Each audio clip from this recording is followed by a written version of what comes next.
Prezados ouvintes, mais uma vez estamos aqui de volta para apresentar a maior entrevista de todos os tempos, a maior entrevista da história. A entrevista vai ser com um personagem muito interessante. Nós queremos aqui em nosso auditório chamar uma personagem muito conhecida. Nós queremos fazer uma entrevista com Jesus. Também queremos fazer uma entrevista com um outro personagem. E este outro personagem chama-se Yeshua HaMashiach. E nesta entrevista, nós queremos, antes de fazê-la, fazer uma pequena pergunta a você, meu querido ouvinte. A pergunta é: Jesus existiu? Outra pergunta: Yeshua existiu? Bem, nós vamos então mostrar que a resposta é sim, Jesus existiu. E que também queremos falar de Yeshua, sim, Yeshua existiu. Porém, para chamar os dois aqui em nosso estúdio do Centro de Pesquisa Profético, nós precisamos mostrar o pano de fundo. Em que ambiente Jesus viveu? Aonde Jesus nasceu? Em que local Jesus existiu? Em que época? Logo depois, nós então faremos a entrevista com os dois personagens. Bem, para entendermos tal situação, é preciso voltar ao passado. É preciso voltar à terra de Shinar. Esta terra de Shinar foi aonde aconteceu todo um pano de fundo, um background de todos os acontecimentos ligado à religiosidade, de onde nasceu toda essa situação. Por exemplo, lá na terra de Shinar, prezado telespectador, ali dentro da terra de Shinar, nós tivemos uma figura muito interessante. O nome desses indivíduos que logo após o dilúvio saiu da arca e constituíram as cidades, fizeram cidades. O nome desses três indivíduos era Shem, Ham e Yafet. Ambos eram filhos de Noa. Ambos eram filhos de Noa. E ali na terra de Shinar, prezados telespectadores, nós agora vamos estudar. Vocês precisam agora esquecer tudo. Esquecer as preocupações, esquecer os problemas. E agora colocar os seus pensamentos naquela terra. Bem, foi lá naquela terra de Shinar que desenvolveu-se toda essa situação, aonde faremos a entrevista com os nossos históricos personagens do tempo.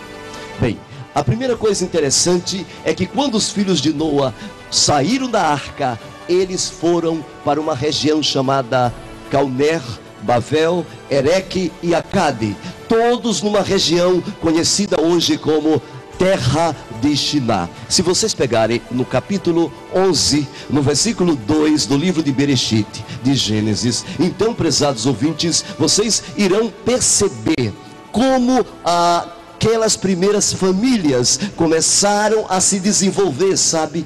Como foi que aquelas primeiras famílias começaram a existir, a coexistir, a ter seus filhos, a prosperar naquelas cidades, aquelas primeiras 5 cidades ali na terra de Shinar. Se vocês quiserem saber hoje a localização geográfica destas cidades, fica exatamente o que você conhece hoje como Iraque. Lá é a Mesopotâmia, a expressão grega entre Potâmia, rios, ou seja, ali naquela região se localizava entre o Tigre e o Eufrates, exatamente naquela região, prezados ouvintes. Ali as famílias começaram a constituir outras famílias e nasceram estas cidades. Lá na terra de Shinar, então, um homem chamado Nimrod. Este homem começou a colocar o mundo de novo numa rebelião semelhante a que aconteceu antes do dilúvio.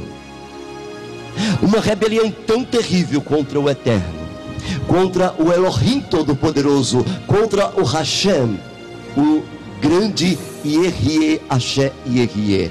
Uma rebelião tão terrível que o seu tio-avô, ainda vivo na época, chamado Shem, exatamente foi contra ele e o matou.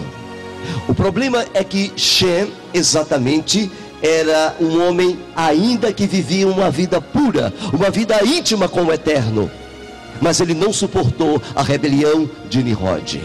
Nimrod, por exemplo, era filho de Ram. No capítulo 10 de Bereshit, de Gênesis, vocês poderão ler que Cush era seu avô. E essa descendência de Ram, aquele homem que viu a nudez de seu pai, foi com este ser que começou toda uma rebelião contra o Eterno Todo-Poderoso. Uma das primeiras coisas, prezado telespectador, que Nimrod fez foi algo terrível, que era transgressão da Torá: casar-se com sua própria mãe. Logo depois deste ato, ele começou a invocar os deuses, começou a invocar então a idolatria. Ele começou a impor um sistema de adoração separado do Eterno Todo-Poderoso, e a transgressão começou a surgir, a aumentar, a sufocar a humanidade na época. Depois da morte dele, quando Shem matou ele e espalhou seu corpo, esse costume está no livro de Vaikra, no livro de Levítico. Então espalhou seu corpo, a cabeça, espalhou seus braços. Logo a sua mãe, sacerdotisa, ela tomou o lugar de Nimrod. E ao tomar o lugar de Nimrod, ela disse: Nimrod morreu e foi para o sol. Logo, Nimrod é Deus, e se ele é Deus, eu sou uma deusa. E esta mulher, prezado telespectador, eu vou conversar com você com muito carinho. Esta mulher, prezado telespectador, ela foi a mulher que instituiu a religião de Babilônia, ou em hebraico de Babel. Começa aí toda uma história religiosa, toda religião que existe na terra. Esta mulher foi a mãe desta religião. Para vocês entenderem um pouquinho mais sobre esta mulher, vamos olhar um pouquinho o que ela fez. A primeira coisa que ela fez logo quando ela tomou o papel de sacerdotisa, de deusa, foi instituir o celibato. Logo depois do celibato, esta mulher, prezado telespectador, ela também instituiu as virgens vestais e os sacerdotes. Também esta mulher instituiu os confessionários, a confissão dos pecados. Foi ela que instituiu. A transmissão das ideias da sociedade era controlada por ela, através desta situação, desta imposição, a confissão dos pecados. Os sacerdotes solares, então, os sacerdotes da época que não podiam casar-se, nem as virgens vestais, eles faziam a confissão dos pecados do povo com uma balança. Para cada pecado existia uma balança, e automaticamente o peso dos pecados para a parte negativa ou para a parte positiva, a sentença saía da boca dos sacerdotes. E por incrível que pareça, prezados telespectadores, aquela mulher também estava numa situação difícil, embaraçosa diante da sociedade, porque uma das noites ela dormiu com um dos seus sacerdotes, sabe? E ao dormir com um dos seus sacerdotes, pouco tempo depois, ela se achava grávida. E logo a criança começou a se desenvolver.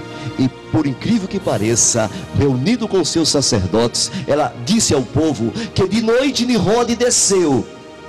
E ao descer, ela gerou nela um filho.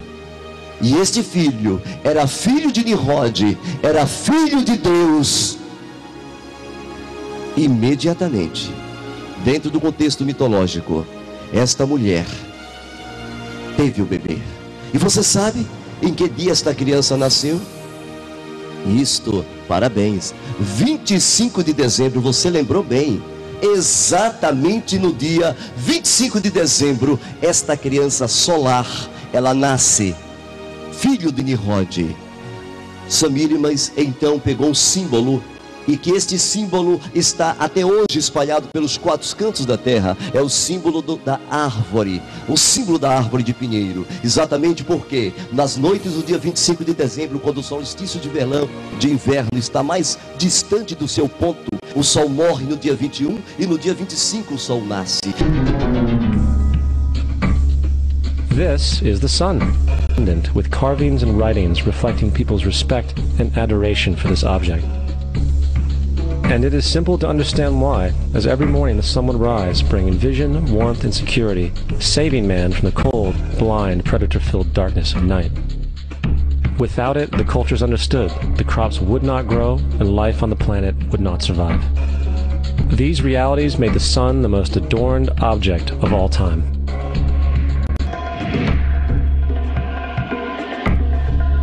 This is Horus. He is the sun god of Egypt of around 3000 BC. He is the sun anthropomorphized, and his life is a series of allegorical myths involving the sun's movement in the sky. From the ancient hieroglyphics in Egypt, we know much about the solar messiah. For instance, Horus, being the sun or the light, evening Set would conquer Horus and send him into the underworld.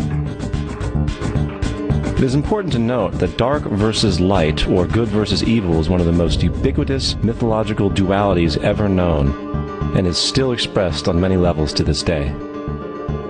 Broadly speaking, the story of Horus is as follows. Horus was born on December 25th of the Virgin Isis Mary. His birth was accompanied by a star in the east, which, in turn, 3 kings followed to locate and adorn the newborn Savior. At the age of 12, he was a prodigal child teacher, and at the age of 30, he was baptized by a figure known as Anup, and thus began his ministry. Horus had 12 disciples he traveled about with, performing miracles such as healing the sick and walking on water. Então, eles pegaram essa situação como símbolo do nascimento da deidade solar, do símbolo do nascimento desta criança. E este nome, esta criança tinha um nome.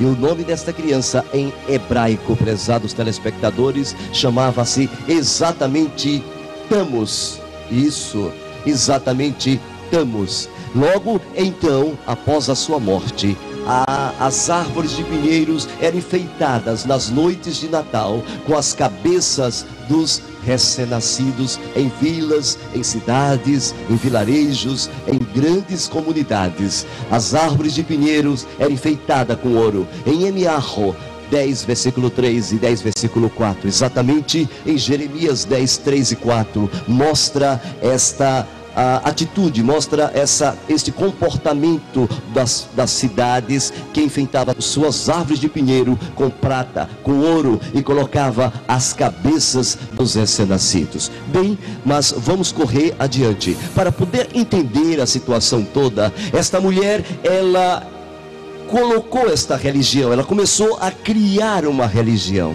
A religião onde ela colocou as bases, no qual o mundo inteiro iria absorver a religião de Babel.